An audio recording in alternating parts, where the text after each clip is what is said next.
तो हेलो बच्चों, कैसे हैं आप लोग। स्वागत है आपको आज नई वीडियो के साथ। तो ये वीडियो में हम आप लोग को बताएंगे जो आप लोग को जो वीकली टेस्ट होगा ना आज, ये क्लास 12 केमिस्ट्री के विद्यार्थियों के लिए, ठीक है। जो वीकली टेस्ट अभी होने वाला है 4 तारीख को, देखिए क्वेश्चन पेपर आप लोग देखिए 4/11/2023 जो अभी होगा, आज होगा, उसका जो है आंसर की हम लोग बताएंगे, ठीक है। तो चलिए आप लोग पूरा देखिएगा। ये क्लास 12 केमिस्ट्री का है। टोटल 90 मिनट मिलता है और 40 मार्क्स का रहता है, ठीक है।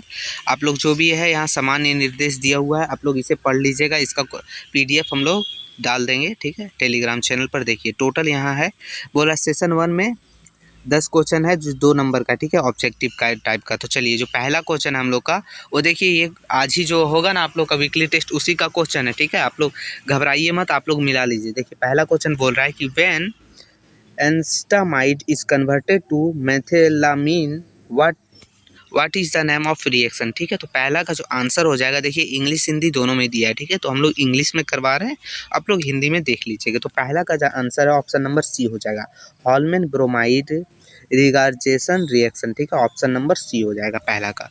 चलिए दूसरा देखेंगे हम लोग। दूसरा बोल रहा है कि for which of the following is Hinsberg approach used. तो जो दूसरा का जो आंसर है वो हम लोग का हो जाएगा ऑप्शन नंबर 1, इसका भी हो जाएगा, ठीक है। प्रिपरेशन ऑफ प्राइमरी एनीम, ठीक है, प्राथमिक एनीम के निर्माण में।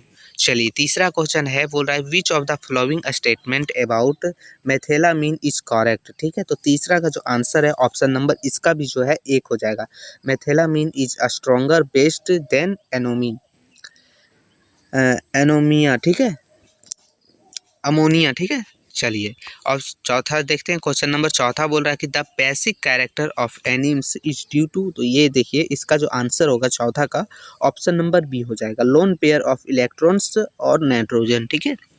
देखिए यहाँ डेट भी दिया हुआ है 4/11/2022, ये 4/11/2022 जो आज होगा उसी का है क्वेश्चन, ठीक है।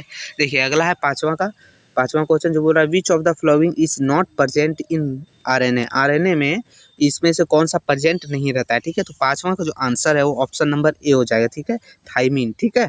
चलिए क्वेश्चन नंबर छठा देखते हैं जो बोल रहा है कि विच of the following is an example of aldohexose, ठीक है, एल्डोहेक्सोज, ठीक है। तो इसका जो आंसर हो जाएगा छठा का वो ऑप्शन नंबर डी हो जाएगा, ग्लूकोज। देखिए यहाँ जो ऑप्शन नंबर डी है ये ग्लूकोज इसका सही आंसर है, ठीक है। चलिए अगला देखते हैं हम लोग क्वेश्चन नंबर 7वां। तो क्वेश्चन नंबर 7वां बोल रहा है कि the constituents units of sucrose are. तो मतलब सुक्रोज का कॉन्स्टिट्यूएंट्स यूनिट क्या है, ठीक है, संगठन क्या है। तो इसका जो 7वां का जो आंसर है ऑप्शन नंबर बी हो जाएगा, ग्लूकोज एंड फ्रैक्टोज, ठीक है, फ्रुक्टोज। ऑप्शन नंबर बी इसका बिल्कुल सही है। चलिए 8वां क्वेश्चन देखते हैं। तो 8वां क्वेश्चन है, बोल रहा है which of the flowing base is a purine, ठीक है। प्यूरिन का फ्लोइंग बेस कौन सा है। तो 8वां का जो आंसर है ऑप्शन नंबर डी हो जाएगा, ठीक है, एडिनिन, ठीक है। ऑप्शन नंबर डी बिल्कुल सही है। चलिए अगला देखते हैं। क्वेश्चन नंबर बोल रहा 9वां। तो बोल रहा है ATP रिप्रेजेंट, ठीक है, मतलब ATP का विस्तारित रूप क्या है। तो इसमें से जो है इसका हो जाएगा ऑप्शन नंबर सी, 9वां का ऑप्शन नंबर सी हो जाएगा, ठीक है, ये वाला ऑप्शन नंबर सी क्या है, एडिनोक्सिन 3 फास्फेट, ठीक है, एडिनोक्सिन 3 फास्फेट। ऑप्शन नंबर सी इसका बिल्कुल सही हो जाएगा। 10वां क्वेश्चन देखते हैं। बोल रहा है कि which one of the following is synthesized is your body by sunrays, ठीक है। तो मतलब हमारा शरीर सूर्य की रोशनी में कौन सा विटामिन संशोधित करता है, ठीक है, मतलब ग्रहण करता है। तो ये हो जाएगा option number A, vitamin D, ठीक है। सूर्य की प्रकाश से विटामिन डी मिलता है, सिंपल समझिए, ठीक है। अब देखिए सेशन बी जो है वो क्वेश्चन बोल रहा है डिफाइन कार्बोहाइड्रेट, ठीक है। तो इसे हम लोग दूसरे PDF में ले चलते हैं जिसमें हम लोगों ने आंसर बता रखे, ठीक है। चलिए तो देखिए ये हम लोग का है यूनिट 2, ठीक है, मतलब सेशन 2 में है जो टोटल 2 क्वेश्चन पूछा गया, 2 नंबर का वेरी शॉर्ट आंसर क्वेश्चन, ठीक है। तो इसमें पहला क्वेश्चन है, बोल रहा है डिफाइन कार्बोहाइड्रेट। कार्बोहाइड्रेट क्या है, ठीक है। तो देखिए आप लोग अपने हिसाब से भी लिख सकते हैं, हम लोग लिखे, ठीक है। तो ये है कि carbohydrate is a one of the 3 macronutrients through which a human body acquires energy, ठीक है। Is constant of carbon, hydrogen and oxygen atoms are chemical levels. Example of carbohydrate and glucose, stress, lactose, ये जो है हम लोग का carbohydrate का examples है, ठीक है। तो ये है पहला का आंसर। देखिए पहला का दूसरा जो क्वेश्चन है बोल रहा है कि what happens when ethanamide is heated with bromine and एल्काइन। ठीक है, तो इसका जो आंसर है वो 2 नंबर का है, तो आप लोग को ज़्यादा लंबा भी नहीं लिखना है, ज़्यादा शॉर्ट भी नहीं लिखना है, अपने हिसाब से लिख लेना। तो इसका आंसर है when ethanamide react of bromine and NaOH solution if it will gives a carbon nitrogen rearrangement। ठीक है, the reaction was given the scientist name Hoffman. ठीक है, ये रिएक्शन का नाम क्या है?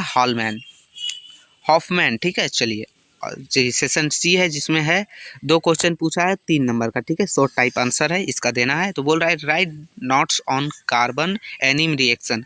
कार्बन एनिम रिएक्शन पर एक नोट्स लिखे। ठीक है, तो इसका जो आंसर है तो देखिए कुछ इस तरीका से है कि बोल रहा है कि the carbylamine reaction is also known as Hofmann एंसोवाइड synthesis. It is the reaction of primary amine chloroform as a base of synthesis isocyanide the dichlorocarbene intermediate. ठीक है, intermediate is very important of in conversion. ठीक है, ये जो है ये इस आंसर है। चलिए इसका दूसरा देखते हैं। दूसरा बोल रहा है mention 3 properties of enzyme. Enzyme का 3 प्रॉपर्टीज बताएं, 3 गुण बताएं। तो देखिए इसका 3 गुण इस तरह। पहला गुण है कि enzyme are biological catalysed are carry out thousands of chemical reaction which occur in living cell. मतलब हम लोग के जो है केमिकल रिएक्शन से जो है लिविंग सेल मतलब बचाता है, सीधे समझिए। ठीक है, अगला है कि enzyme affect the rate of biochemical reaction and not the direction of the reaction. ठीक है, तो तीसरा जो है बोल रहा है enzyme do not start a reaction where he help acquiring it. ठीक है, चलिए और सेशन डी है जिसमें टोटल 2 क्वेश्चन पूछे गए हैं। ठीक है, ये जो है पहला है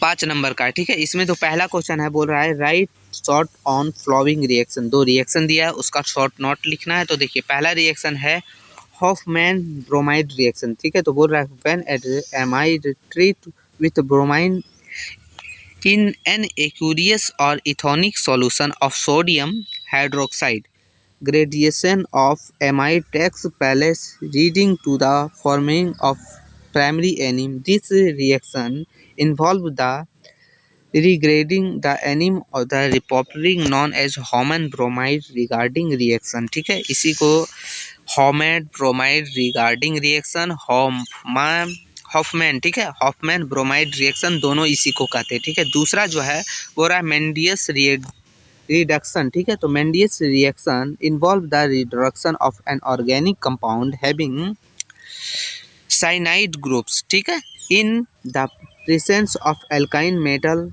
and alcohol and results in the formation of amines. ये जो है हम लोग का दूसरा का आंसर है। देखिए दूसरा फिर क्वेश्चन है वो रहा है कि what are difference between RNA और डीएनए। मतलब डीएनए और आरएनए में क्या अंतर है वही आप लोग को बताना है। ठीक है, तो देखिए पहला जो अंतर है बोल रहा है कि DNA is A double standard molecules that has a long chain of nucleotides. ठीक है, RNA is a single standard molecules. ये डबल स्टैंडर्ड, ये सिंगल स्टैंडर्ड।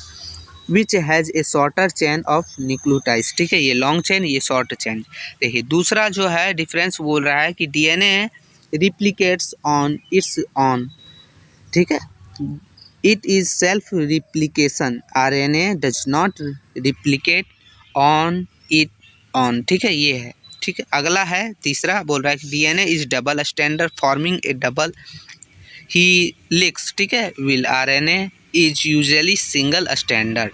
चौथा बोल रहा है कि nucleus acid deoxyribonucleic acid DNA and ribonucleic acid RNA, इसका फुल फॉर्म है। ठीक है, तो यही हम लोग को कुछ जो है डिफरेंस है, आप लोग अपने मन से भी लिख सकते हैं, कोई ज़रूरी नहीं है यही लिखना है। तो यही था आंसर की। ठीक है, तो आप लोग मिला लीजिएगा और आप लोग कमेंट करके ज़रूर बताइएगा कि आप लोग का कितना सही हुआ। ठीक है, और वीडियो अच्छा लगा हो तो लाइक कर दीजिएगा। फिर मिलते हैं आगे की वीडियो में, तब तक के लिए धन्यवाद।